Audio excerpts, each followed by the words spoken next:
Okay, this video is the third of Unit 8, and it goes with the practice sheet called Rational Exponents that you should have to complete while you watch it.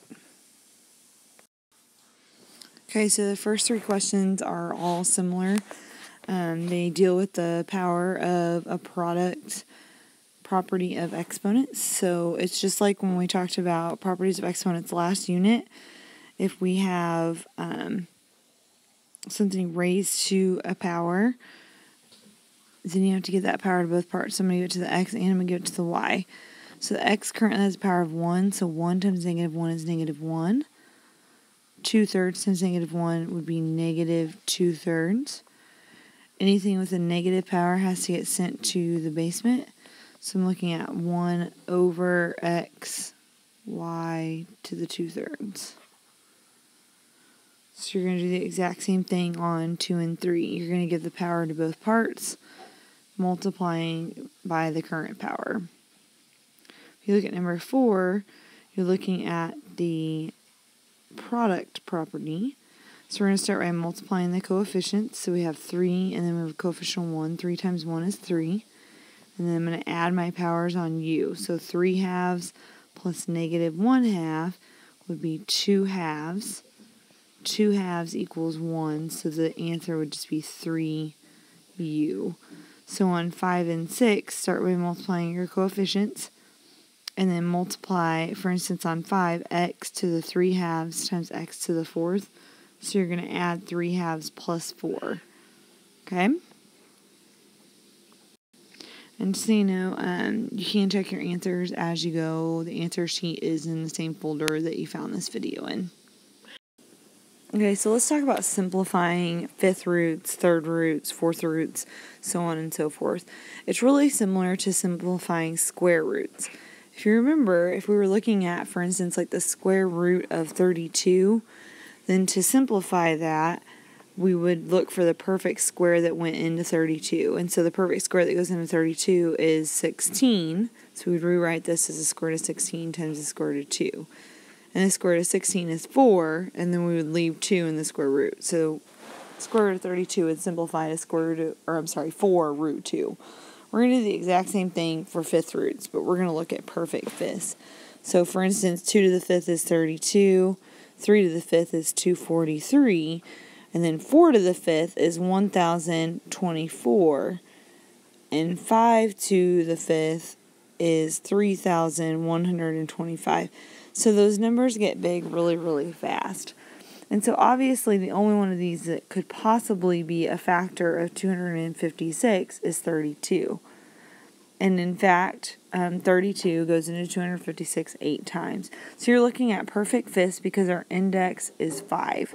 So you look at your index and you make a list of perfect numbers to that power, and then you find the one that goes into that number. So we're going to rewrite this as the fifth root of 32 times the fifth root of 8, because 32 times 8 equals 256. Well, then we find what the fifth root of 32 is. What times itself 5 times equals 32? 2. We can't take the fifth root of 8, so it gets stuck in fifth root jail. So that would be our simplified version of this. We'll do the exact same thing on 8. So I'll make some room for some perfect cubes.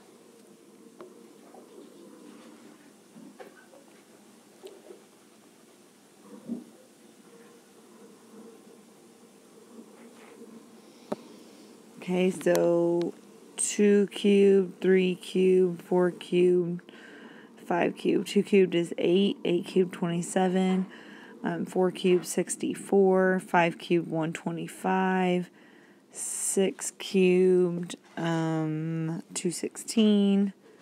So I'm going to stop there because I know that 7 cubed will be too big. And then I'm looking for a number that goes into 320. And so I just start dividing by these perfect cubes. And it turns out that 64 goes into 320 5 times. So I'm going to rewrite it as the cube root of 64 times the cube root of 5. The cube root of 64, we're asking ourselves what times ourselves 3 times equals 64, and it's 4. So cube root of 64 is 4, and the 5 gets stuck in cube root jail. So that's how you would simplify it. So a lot like square roots, just make sure you pay attention to the index. So on number 9, you're going to look at perfect fourths. And then on 11, perfect sevens, 12, perfect sixes. When you introduce variables, the problem is very similar. We're still looking at perfect cubes on number 13. So let's make our list of perfect cubes again. We have 2 cubed, 3 cubed, 4 cubed, and 5 cubed, and then 6 cubed. I'm going to stop there. And so you're rewriting this in perfect cubes. So I'm going to start with this 750. I'm going to have a cube root for things that are perfect cubes and a cube root for things that are not perfect cubes. So my 750, my perfect cubes that goes into that would be 125. So 125 goes here times 6. So I'm going to put that over here. And then our v to the 6, we want to break that into groups of 3. So we have 2 groups of 3, so I'm just going to put that over here because I can take the cube root of that. So 6 is the only thing that I can't take the cube root of. The cube root of 125 is 5, and the cube root of v to the 6, all we do is we divide that power by 3, so it would be v squared, and then 6 gets caught in cube root jail. Okay, so let's do another one of those because I know that's kind of confusing. Let's look at number 15, and it's also a cube root, so we're still using the same numbers that we just found. So I'm going to make my 2 cube roots. So 135 is 27 times 11.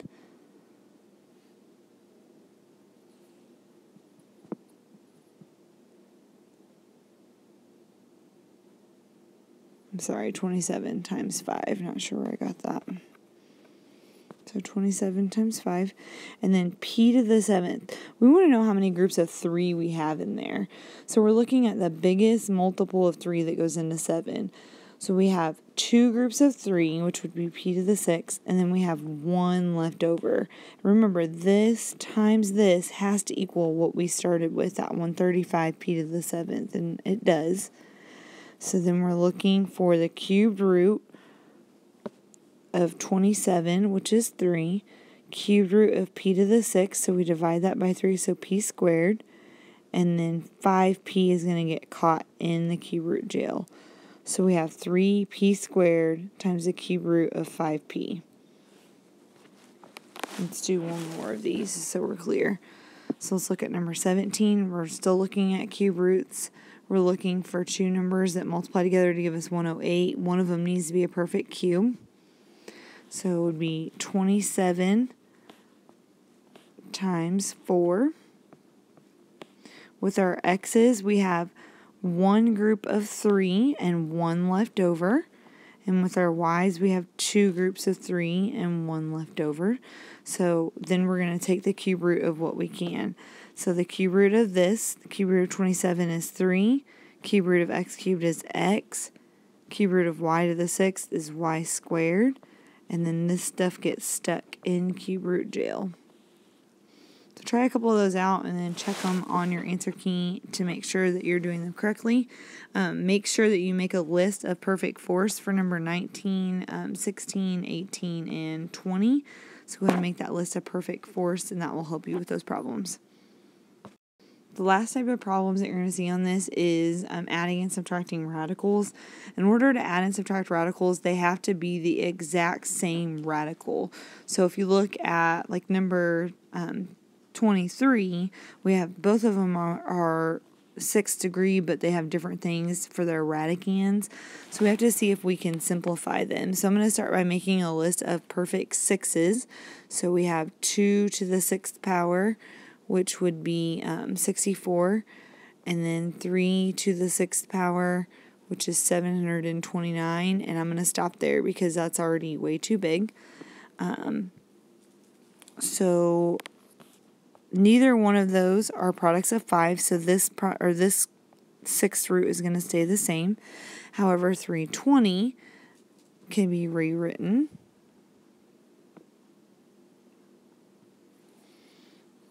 as the sixth root of 64 times the sixth root of 5. The sixth root of 64 would be 2. So this would be 2 sixth root of 5 is how we would rewrite the sixth root of 320. So we're looking at negative sixth root of 5 minus 2 sixth root of 5. And then we're just looking at adding the coefficients in front of the radicals. Once this part of it is the same, then we can just add the stuff on the inside. So these are the same. So we're going to add negative 1 plus negative 2. So negative 3 sixth root of 5. Okay, and let's do one more of those just to make sure we're clear on what we're doing. So we're going to do number 27 since it also deals with sixth roots. 3 is not divisible by 64 or negative 729, so we can't simplify that. So we're going to be looking at negative 3 sixth root of 3. 192 is divisible by 64, so we can rewrite it. And it would be rewritten as the sixth root of 64 times the sixth root of 3. The sixth root of 64 is 2, so this would be 2 sixth root of 3. So we have negative 3 sixth root of 3 minus 2 sixth root of 3. The radical parts are the exact same, so we're adding the coefficients. Negative 3 plus negative 2 is negative 5. So try a few of those problems and check them on your answer sheet. Remember to make lists of your perfect fifths for number 25, perfect sevenths for number 26, and perfect cubes for 22 and 24.